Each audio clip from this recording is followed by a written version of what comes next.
Oi pessoal, tudo bem? Olha só, Roma é um dos poucos lugares da Europa que eu morro de vontade de ir.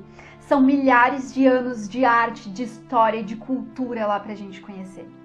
Hoje, mais precisamente, a gente vai falar sobre Roma Antiga. Vamos lá?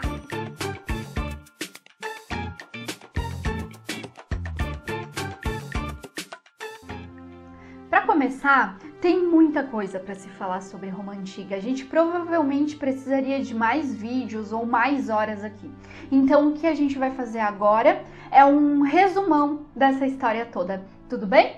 Bom, Roma está situada na Península Itálica, que é uma longa faixa de terra que avança pelo mar Mediterrâneo. Existem várias dúvidas sobre a origem de Roma, mas existe uma lenda muito conhecida sobre a sua fundação. Dois irmãos, Rômulo e Remo, filhos da rainha das cidades de Alba Longa com o deus Marte, foram jogados no rio Tibre pelo rei. Então, eles teriam sido salvos por uma loba que os amamentou, garantindo a sobrevivência dos dois. Segundo a mesma lenda, os dois voltam à cidade mais tarde, e fundam Roma. E aí, logo após a fundação, o Rômulo teria sido morto pelo próprio irmão e o Remo se tornaria o primeiro rei de Roma. Ok, mas lendas à parte, o que se sabe é que por volta do século X a.C., no centro da Península Itálica e sob as margens do rio Tibre, havia várias aldeias habitadas pelos latinos, povos que sobreviviam principalmente, sobretudo ali, do pastoreio. Lá pelo século 8 a.C., os latinos estavam se sentindo ameaçados pelos sabinos, um povo vizinho. Então, a partir disso, se acredita que os latinos eles se uniram, se juntaram e fundaram a cidade de Roma. A história de Roma ela é tradicionalmente dividida em 3 períodos.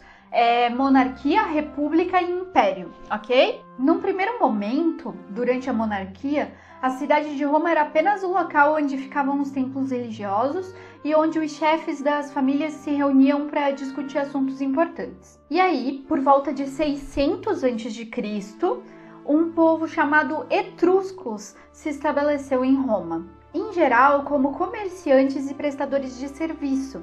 Só que com o tempo eles foram ganhando espaço até conquistarem o governo.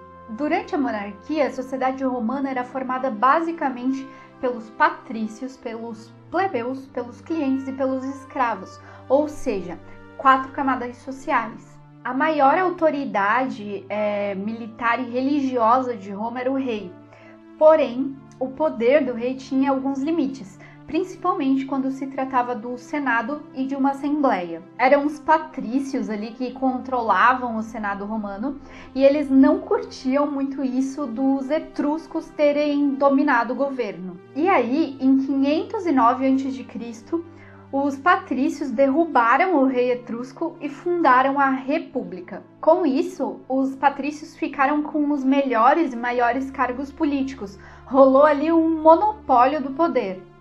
O governo passou então a ser exercido por magistrados, pelo Senado e por assembleias.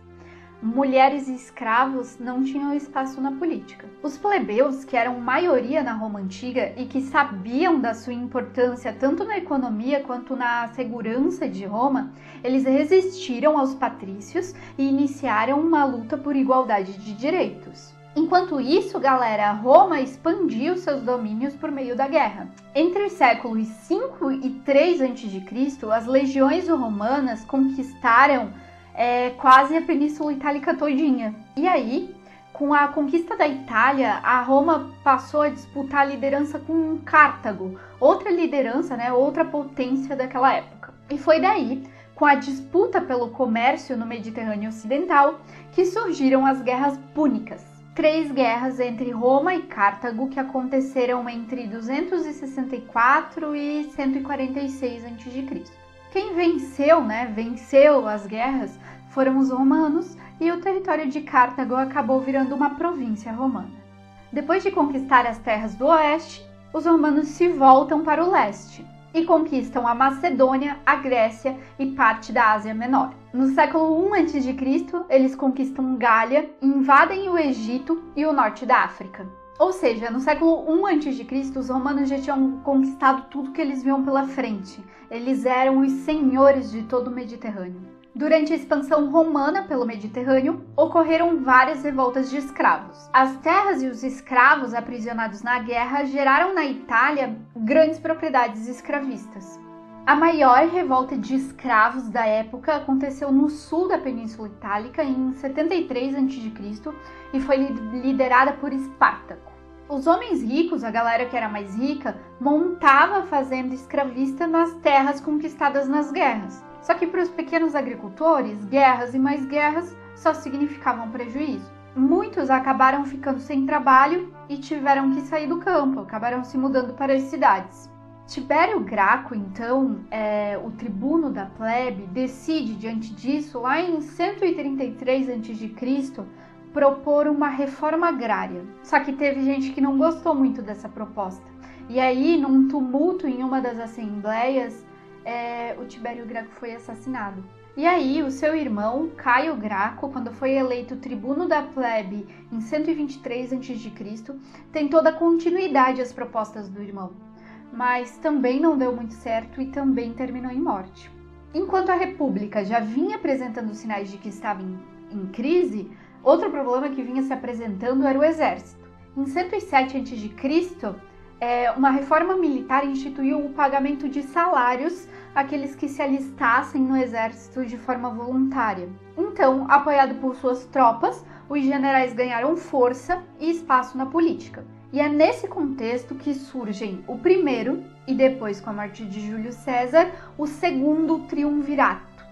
Quem ganhou essa luta pelo poder foi o Otávio Augusto, em 27 a.C., e foi aí que teve início o Império. Aproveitando a autonomia que ele tinha enquanto imperador, ele, o Otávio Augusto, prometeu uma série de reformas. Com as reformas, o Império passou por um período de grande estabilidade chamado de Pax Romana, Paz Romana. Esse período durou mais de 2 séculos e Roma se modernizou muito nesse tempo. A estabilidade política também favoreceu o crescimento da economia e a expansão do comércio romano. Para terminar, é importante saber que os romanos tinham um grande interesse por tudo aquilo que se refere à justiça. Os romanos, eles não se preocupavam apenas em fazer as leis, mas também em torná-las públicas. Foram os juristas romanos que criaram uma série de leis que serviram como base para os códigos civis de diversos países, inclusive o nosso, o Brasil. É isso. Espero que vocês tenham gostado. Quem não se inscreveu no canal ainda se inscreve, dá um like ali. É isso, galera. Valeu. Até a próxima.